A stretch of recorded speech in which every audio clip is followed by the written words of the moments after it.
Entonces hay problemas estructurales y problemas coyunturales. Vamos a empezar por los primeros, con 3 preguntas, y luego los problemas coyunturales los veremos en la última pregunta, la cuarta. Gracias. Bueno, ahora sí, el tercer bloque tiene que ver, cómo no, con aspectos de legislación, de regulación laboral. Sabemos, como ya se ha dicho, que los jóvenes sufren una tasa altísima de temporalidad. Si la agregada, que está subiendo desgraciadamente otra vez, ya está por el 26%, en los jóvenes es del 70%, tienen una tasa de rotación muy alta. Por ejemplo, más de la mitad tienen más de un periodo de paro cada año, o uno o más, quiero decir.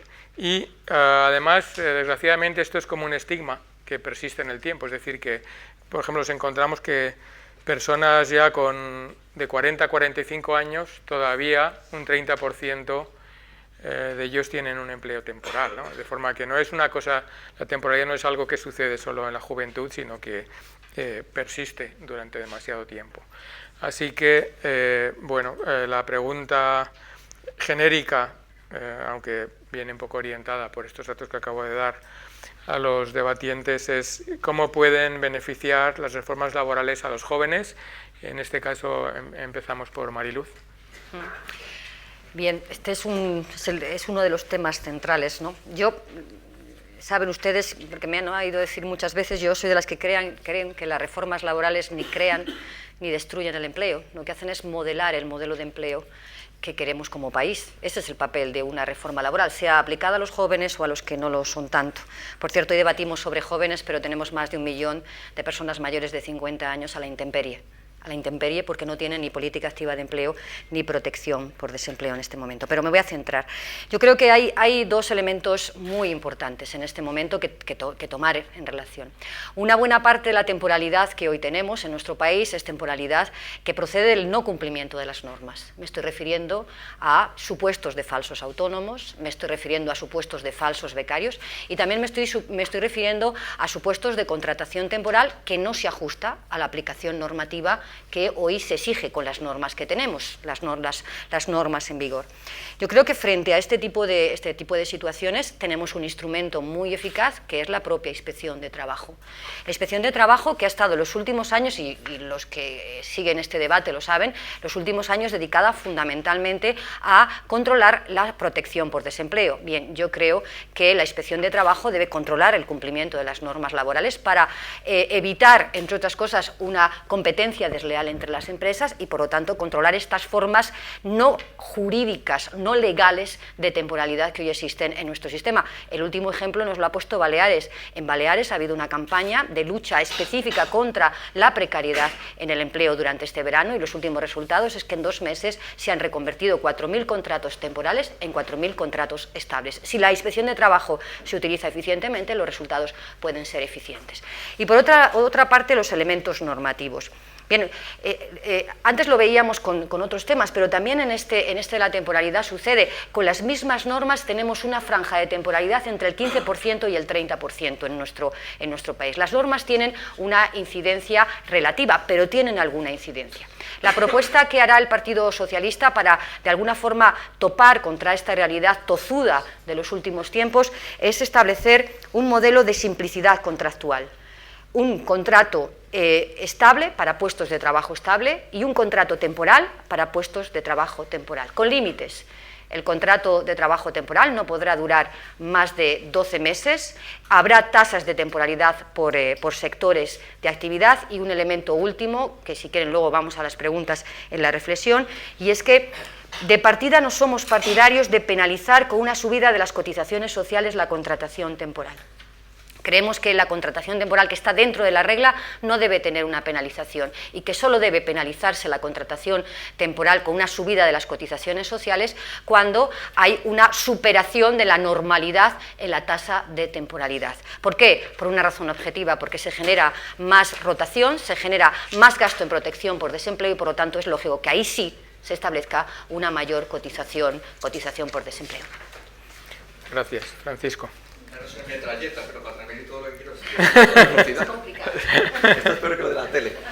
Bueno, La definición de políticas públicas relativas a la reforma laboral no es algo en lo que creo yo como compañía me tenga que posicionar. Lo que sí parece que la actual legislación no es totalmente útil, pues genera grandes oscilaciones según el contexto cíclico en el que nos encontremos. Déjenme citar algunas cifras. Corea 3%, Estados Unidos 7,4%, la media de la Unión Europea de los 28, 9,8%, España 22%. Esas son las tasas de desempleo general. Habrá muchos factores, sin duda, que serán los responsables de que haya países en una mejor situación que la nuestra, pero déjeme apuntar también lo siguiente. Según el índice de desarrollo TIC de la OCDE reciente, Corea ocupa precisamente el segundo puesto mundial, Estados Unidos el 14 y España el 28. ¿Por qué quiero decir esto? Que alguna relación debe existir al respecto entre el desarrollo tecnológico, entre la digitalización de las empresas, entre la formación en habilidades digitales de los jóvenes y en las tasas de desempleo. Internet pensamos que puede reducir costes de acceso, mejorar la calidad de los emparejamientos y eficiencia en el mercado laboral. Un estudio reciente del Observatorio ADEI, que lidera AFI, Analistas Financieros Internacionales, señala que el uso de Internet entre los desempleados sería posible que hubiera, los españoles, que hubiera 281.000 desempleados menos en España en estos momentos. Tenemos un estado de bienestar también que creo que ha sufrido con motivo de la crisis, que eso es preocupante sin duda, pero no solo. Lo más preocupante, en mi opinión, es que tenemos que asegurar su sostenibilidad porque vivimos una nueva realidad. Y esa nueva realidad que vivimos debe determinar nuevas fórmulas o vías para hacer de ese estado de bienestar que sea sostenible. Quizá tenemos que empezar a cambiar los conceptos de temporalidad o no. Reformas que fomenten el emprendimiento. Esto es lo que decía antes, de contar con un marco legal que facilite a los jóvenes el que pongan en marcha su propia empresa, que asuman riesgos, que aprendan del famoso fracaso. A mí me preocupa que nuestros políticos a veces solo se centren en asegurar que los empleos no son temporales y se llaman empleos de calidad a aquellos que solo son fijos, pero creo que no es así. No solo se trata de protección, sino que se fomente que los jóvenes también sean empresarios, que emprendan sus propias empresas, que no tengan aversión al riesgo. Como saben aquí, en nuestro caso hemos traído también el campus de emprendimiento a Madrid, precisamente porque estamos convencidos de que en España, en Madrid en concreto, que es donde está el campo de emprendimiento que Google ha traído, hay talento y hay jóvenes que pueden poner en marcha su empresa, ser empresarios, crear empleo y generar riqueza para este país. Me ha sobrado. Marcel. Okay. Yo pienso que no digo nada nuevo si digo que los jóvenes en España son los principales víctimas de la dualidad laboral, ¿no? Muchos de ellos trabajan en contratos precarios y no consiguen dar el salto a un contrato estable. La persistencia de la temporalidad es muy superior en España que en otros países, en especial para trabajadores poco cualificados, pero se verifica lo mismo en todos los niveles educativos, incluso entre los universitarios. El problema de fondo también es conocido, la brecha de protección entre contratos temporales y contratos fijos. Las últimas reformas les han reducido un poquito, pero al mismo momento la dualidad está reconocido como el problema de los jóvenes y se ha creado un sinfín de contratos nuevos, mucho más precarios de los contratos que existían, contratos temporales bonificados con formación, donde la formación se puede haber disfrutado los 6 meses anteriores al contrato, tipo esto. Además, ha relajado las reglas para contratos de formación y aprendizaje que ahora se pueden encadenar. Por lo tanto, se ha diagnosticado que la dualidad es el problema, la precariedad es un problema para los jóvenes y la solución ha sido más precariedad en los contratos para los jóvenes. La solución, pues debe haber una mayor convergencia entre los distintos tipos de contrato y la reforma más eficaz, sin duda, sería la adoptación de lo que nosotros hemos llamado en su día el contrato único, ¿no? El contrato único sería un contrato indefinido que reemplaza la gran mayoría de contratos temporales. Sería un contrato que empieza con un nivel de protección baja y que va aumentando gradualmente en el tiempo. Este contrato daría mucho más seguridad laboral a los jóvenes en las primeras etapas de su empleo, pero viene a un coste. Es más flexibilidad en la segunda parte de tu carrera, pero como joven te puedes preparar a esto. Tú tienes en este mundo alternativo la obligación de continuar a formarte y de darte cuenta que tu empleo quizás no es de por vida.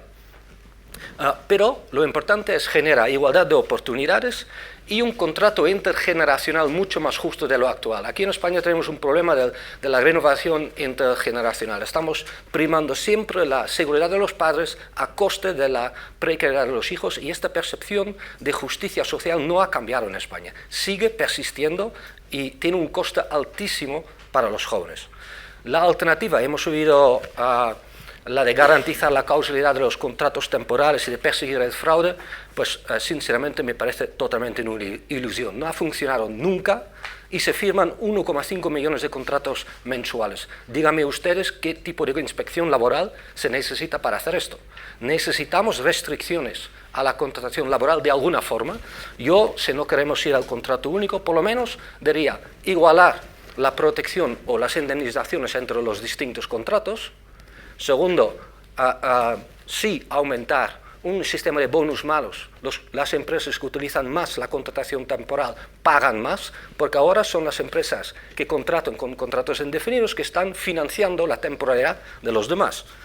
Y conviene, y en eso estoy de acuerdo, conviene dejar el paradigma de que solo hay contratos temporales y fijos. En muchos países está surgiendo una contratación mercantil, una contratación donde los trabajadores ya no tienen contratos laborales. Esto va en aumento y el propio progreso tecnológico hará que las empresas cada vez tienen más oportunidades de utilizar estas formas. Y por lo tanto tenemos que buscar soluciones de largo plazo. Juan Pablo. Bueno, yo sí soy de los que creo que el marco laboral favorece o empeora la posibilidad que tenemos los empresarios de contratar. Es verdad lo que ha dicho Mariluz, que hay un grupo que es tremendamente preocupante, que son los parados de más de 45 años de larga duración. Es un drama, ¿eh? Solamente piensen ustedes cuando se van de vacaciones y vuelven al mes, lo que se llama el síndrome postvacacional. Pues hay muchos hombres y mujeres con 45 o 50 años que llevan un año en su casa, ven cómo sus hijos se van al colegio, a la facultad y siguen en desempleo. Es un problema gravísimo, sin protección. Como digo, sí creo que el marco laboral puede favorecer, y las empresas tenemos que promover esos marcos laborales. Nosotros pensamos desde CEIM que atajar el desempleo es una prioridad para todos. En ese sentido, decirles que se tiene que hacer, y pensamos que se tiene que hacer bajo el consenso, y en ese sentido tenemos un diálogo permanente con los sindicatos. Yo creo que en su momento la buena relación entre patronal y sindicatos durante la transición tuvo sus consecuencias muy buenas y muy positivas, y creo que mantenerlo esto es importantísimo, ¿no? Y ahí hemos aprendido que el diálogo social, en nuestro caso como CEIM con el gobierno regional, y como digo, con los sindicatos es una estrategia urgente, ¿no? Y además con medidas de evaluación de los planes de empleo, y lo que ha ocurrido en anteriores legislaturas, que también se ha dicho. No hay fórmulas mágicas, porque seguro que si hubiera fórmulas se le habría ocurrido a alguien, pero desde luego no nos podemos estancar. Luego explicar en la última pregunta por qué creo que estamos en un momento de cambio absolutamente radical, ¿no? Solo saldremos como país adelante con ese esfuerzo, tanto en la formación como en arriesgarse en nuevos modelos, como digo, consensuados de contratación y que favorezcan la empleabilidad. En ese sentido, nosotros decirles que tenemos una mesa de diálogo en la Comunidad de Madrid y donde estamos promoviendo temas como puede ser, por ejemplo, el programa de garantía juvenil, diagnósticos de ocupaciones que nos están cubriendo. Nosotros desde CEIM hemos lanzado un plan que les invito a leer, lo que se llama el Plan 400.000, que lo hemos hecho de abajo arriba, contando con las opiniones de las empresas, luego ha pasado por las comisiones, de las comisiones a los técnicos, y hemos hecho un plan que también habla en el ámbito laboral sobre cómo crear empleo y ser más competitivo en ese sentido como país. Creemos que la formación dual solo sirve para las empresas grandes. Las pymes, que es el 98% del tejido empresarial, no pueden tener infraestructura para, cumpliendo la legalidad o la ley, aplicar esa formación dual. Creemos, porque lo que dicen los expertos, que hay mucha diferencia entre las bonificaciones que tienen en la contratación de jóvenes que tienen poca formación y los que tienen formación de FP2 y se queda en medio una bolsa de jóvenes con formación media, que realmente están exentos, ¿no? Nosotros decirles que ofrecemos el diálogo social como una herramienta fundamental para todos, que acordemos, tenemos que buscar soluciones imaginativas. Tenemos el debate interno también, por ejemplo, en el tema de si hay que admitir a las prejubilaciones de aquellos que ya han cotizado más de 35 años y que a lo mejor podrían dejar espacio a jóvenes que se incorporen, siempre que esa prejubilación vaya acompañada, por ejemplo, de la incorporación de un joven a ese puesto de trabajo. En una palabra, creo que estamos en un momento de cambio y hay que echarle bastante imaginación, pero eso sí, en una política de consenso con los sindicatos, porque si no, yo creo que avanzaremos poco. Gracias. Bueno, estas tres preguntas se referían a los aspectos estructurales y la verdad es que hemos tenido muchas propuestas. Parte de la filosofía del Foro de Foros este año es pasar del qué al cómo, y ha habido bastantes propuestas sobre el cómo. Pero, bueno, estamos en una coyuntura electoral en este momento y estamos en una coyuntura económica esperanzadora, de recuperación, y tenemos un bloque de gente parada joven muy grande. La respuesta nos ha venido en realidad de la Unión Europea, es lo que se llama la garantía juvenil. La garantía juvenil lo que dice es que todos los jóvenes menores de 25 años deben recibir una oferta de empleo, una oferta de educación continua, de formación de aprendiz o un periodo de prácticas en un periodo de 4 meses tras quedar desempleado o acabar la educación formal. Esto, claro, suena a música celestial, realmente. Las medidas que se han puesto en práctica hasta la fecha consisten básicamente en tipos de contrato con una serie de bonificaciones en las cotizaciones sociales y menores salarios para estos trabajadores, pero hay que tener en cuenta de que en un periodo de 2 años vamos a recibir hasta un total de 1.900 millones de euros. Entonces uno pensaría que con esa cantidad se deberían de poder hacer muchas cosas que no sean las meras bonificaciones. Sin embargo, hasta ahora la garantía juvenil no ha tenido un gran éxito. No conozco las últimas cifras, pero hace unos meses, tampoco es fácil conocerlas, era del orden del 10% de los más de 700.000 ninis que se habían apuntado a este tipo de plan. Entonces, esto, bueno, parece que va a tener problemas para funcionar bien, así que mi pregunta última en este bloque y más general sería cómo ayudar a emplear en este momento actual a los jóvenes parados y ninis. Y empezamos en este caso por Francisco. Bueno, pues yo diría formación, formación y formación. Y formación, insisto, en habilidades digitales. Recuerdo lo que nos decía el expresidente de la Comisión Europea, Durão Barroso, sobre que en 2020 habrá un gran nicho de puestos de trabajo que no se podrán cubrir.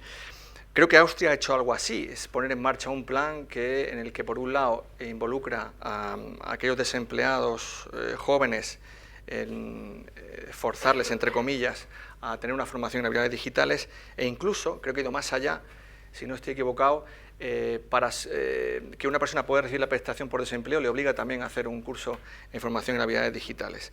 Citando de nuevo al Observatorio ADEI y el estudio elaborado por AFI, sobre Internet y empleo, dice que un incremento del 10% en el uso de Internet entre demandantes de empleo ayudaría a 83.600 parados a encontrar trabajo. Sin embargo, nos encontramos la situación de que el 27% de los españoles nunca ha usado Internet y que de estos casi el 50%, en concreto el 49%, tiene baja o nula formación en la materia, especialmente, no digamos ya, entre aquellos jóvenes que tienen menor cualificación profesional, que son los que están sufriendo. Dejaron el instituto porque le ofrecían 3.000 euros yendo a poner escayola en la construcción y ahora se encuentran absolutamente descabalgados, ¿no? Cambio de modelo productivo, sin duda, ¿no? Excesivamente dependiente en España de algunos sectores económicos, y dentro de la formación TIC, como decía antes, también la formación en emprendimiento. Creo que esto facilitará mucho las cosas. ¿Por qué gente en desempleo no puede emprender? Creo que hay que diseñar una política para reciclarles, que tengan acceso a esa formación gratuita que están dando las mejores universidades y que, si conocen las herramientas de Internet, pueden tener acceso, con tener solo Internet y acceso a un ordenador, ¿no? Además, también hay grandes sectores que están encontrando ahora nichos de empleo. Voy a poner solo 2 ejemplos. Por todo el tema de aplicaciones móviles, hay un estudio reciente de Boston Consulting Group que dice que en los últimos años han generado 500.000 puestos de trabajo en el ámbito de las aplicaciones móviles. Bueno, pues es un tema que a lo mejor también se puede formar a los jóvenes en esta materia. Todo el ámbito de la analítica de datos. Decía el presidente de Google, Eric Schmidt, que si su hija volviera a estar en la universidad, le recomendaría que estudiara estadística o matemáticas, porque son las profesiones del futuro para todo el tema de entender cómo gestionar los datos que acumulan las empresas, ¿no? Bueno, pues cerrando el círculo que decía al principio, formación, formación, formación en habilidades digitales. Muchas gracias. Marcel. Quería empezar con otra vez 2 observaciones bastante obvias. La primera es que la la única garantía, la única solución verdadera y duradera para el desempleo juvenil es el crecimiento, ya lo he dicho aquí antes, son las primeras víctimas en la recesión, pero también son los primeros que se benefician en general de la recuperación. Segundo, los beneficios de unas buenas reformas que reducen la segmentación laboral producen en el medio plazo ganancias mucho más grandes de cualquier de las iniciativas que actualmente están en vigor para estimular la demanda de los jóvenes, pero es claro que estas medidas necesitan tiempo y necesitamos ofrecer ayudas y salidas a los jóvenes. Para empezar, la garantía juvenil es la única iniciativa real que se ha puesto sobre la mesa, pero es un sistema que funciona bien en países que tienen un mercado laboral que funciona bien y que tienen unos pocos cuantos jóvenes que tienen dificultades de insertarse en el mercado laboral. Con 800.000 jóvenes y casi 700.000 jóvenes que podrían acudir al programa, es claro que se colapsaría a los servicios públicos, y además Europa hace un llamamiento. Este programa debería servir para acercar a los ninis más alejados del mercado laboral a la formación. España, al contrario, no pone ninguna prioridad. Hay una amplia gama de medidas y en la práctica el dinero va a bonificaciones de contratación de universitarios que se registran en el programa y de hecho son los que mayoritariamente se registran. Los ninis alejados no se activan, no se van buscando y no hay ninguna iniciativa por parte de las administraciones para activarles. Segundo, hay que primar soluciones duraderas ahí, formación en vez de subvenciones. Y tercero, yo diría, las innovaciones más importantes que vemos aquí no son por parte de la administración pública, son por parte de grandes empresas como parte de su responsabilidad corporativa social. Google es un buen ejemplo, tiene el compromiso de formar a 1 millón de jóvenes en Europa. McKinsey con Generation tiene otro objetivo de casi 200.000 jóvenes en España, también en digital marketing. También hay empresas españolas grandes como Telefónica o Repsol, pero el tejido empresarial español debe de involucrarse mucho más en esta tarea de ofrecer experiencias laborales, algo de formación a la enorme bolsa de jóvenes. Y luego, dos apuntes más. Yo diría que el principal grupo olvidado por el momento son los ninis de mayor edad. Los programas han sido para edades entre 16 y 24, 25, pero el grupo de mayor probabilidades es de 25 a 30, que abandonaron los estudios en la burbuja y ahora están en casa sin formación, sin trabajo y sin oportunidades realmente de dedicarse a la formación. Y no hacen falta programas muy duraderas. Lo que necesitamos para estos grupos es formación a medida, preferiblemente diseñado por los propios empleadores, y yo he visto ejemplos interesantes en Francia, también aquí en España, programas de 12 semanas. Por lo tanto, más involucración de las empresas, porque siempre estamos pidiendo al sector público, pero lo que falta aquí también es la involucración del tejido empresarial. Gracias. Juan Pablo. Bueno, pues sin ánimo de hacer mucha demagogia, como insisto, en un tejido de pymes, 98% pymes, que lo han pasado muy mal, que cuando hablamos de que las cuentas resultadas de las compañías están creciendo, sobre todo las grandes. Hay muchas pequeñas y medianas empresas que todavía para subsistir les cuesta mucho dinero acceder a financiación, pero que desde luego si se potenciara la creación de empleo en esas pymes, simplemente con 2 millones de pymes, con que cada uno contratará una, ya sé que esto es demagógico, se reduciría. Conozco muy pocas grandes empresas que en su hoja de ruta esté el contratar, ¿no? Y luego modelos flexibles, como he dicho antes, pactados, creo que serían muy buenos para acabar. El ejemplo se ha visto en la automoción en España. Acuerdos entre trabajadores y empresas ha conseguido que Europa esté asustada realmente a la capacidad de crecimiento que tiene la automoción en España. Por lo tanto, eso es así. Si el paro normalmente es un problema, y el paro joven también, cuando se cronifica es un problema mucho más grave, ¿no? Y así los datos, pues que por ejemplo, en empleo el 17% de los demandantes menores de 30 años ya son parados de larga duración. Esto es tremendamente grave, ¿no? Hay que promover la recuperación económica, lo he dicho antes, creo que es absolutamente fundamental para promover empleo. Es verdad que no hay que esperar al 2020 para crear determinados puestos de demanda de determinados puestos de trabajo. Las TIC ya lo tienen en España, el comercio especializado lo tiene en España, la atención a la dependencia, que se lo han olvidado muchas veces, también lo existe. Y yo creo que en ese sentido tener medidas en ese sentido positivas es fundamental. Y luego hay que tener en cuenta que estamos en un momento de cambio y nosotros desde CEIM lo compartimos. Yo creo que la crisis financiera y sus consecuencias que la van a estudiar nuestros nietos, lo que ocurre en el mundo financiero a nivel global. La revolución tecnológica que se ha dicho antes, en el mundo hay 300.000 millones de mail diarios, 50.000 millones de WhatsApp diarios, 17 millones de tweets por minuto, 8.000 millones de webs activas, 2.000 millones de usuarios de Internet. La Digital Generation ya tiene capacidad de compra y está cambiando la forma de hacer las cosas, ¿no? Es una generación que tiene que incorporarse a ese mercado laboral y a su vez las empresas tenemos que adaptarnos a ese nuevo modelo. Por lo tanto, creo que tenemos que buscar soluciones en ese sentido imaginativas, como digo, pactadas, y que nos permitan adaptarnos a ese nuevo mercado, ¿no? Nosotros pensamos, con respecto al programa de garantía juvenil, pensamos que como proyecto es interesante. Sin embargo, para que no se quede una declaración de intenciones, una mera declaración, hay que hacer muchas más cosas, ¿no? Hay que trabajar primero en que lo conozcas, porque hay mucha gente que no lo conoce, es que esto ha llegado a muy poca gente, por lo tanto hay que difundirlo, tiene que haber una agilidad burocrática que creo que es absolutamente fundamental. Y pensamos que luego tiene que haber unos itinerarios personalizados y bien diseñados para cada caso, porque creo que esto es fundamental, y la colaboración de empresas y de agencias privadas, público-privadas, también es importante, ¿no? Por lo tanto, pero sin perder de vista que estamos en un momento nuevo, en un momento de cambio, y hay que adaptarse y buscar nuevas medidas. Gracias.